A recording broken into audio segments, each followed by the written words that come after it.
There's an egg coming down! Shh. Oh, welcome, Eggy's Adventure. You know there's an egg inside, right? And today we're going to do a special experiment. It's called How to Make Ghost Egg. And we have 3 ingredients.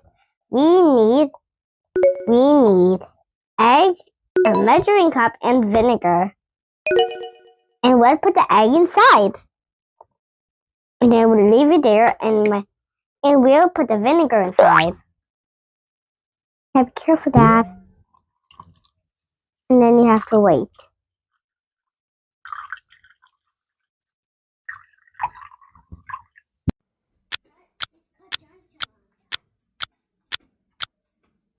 And now it's done. And we have a flashlight too. We have 3 minutes to do it again. Let's see the egg. Ta-da! Pull it out. Okay. Gentle. So, gentle. Gentle. But actually, we have to be careful because it will only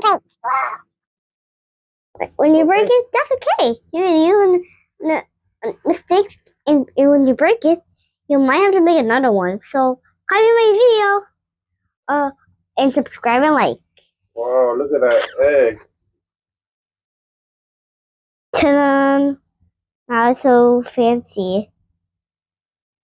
Nice. It's much beautiful now. It doesn't even have a shell anymore. It's kind of squishy. And look, ta-da! Whoa. It's yellow now. It is yellow. Is there a yolk in there? Yes, there's still a yolk, but be careful, it can easily break. Oh, yes. Because it's very squishy, but be careful. Can you squish it? But not too much, like this. Let me see. Oh. When you do it too hard, it might break. It'll pop. Let's see it. Whoa. And it's very beautiful. This is a great activity. So, thank you for watching. And this is the end of the video. And like and subscribe. Bye.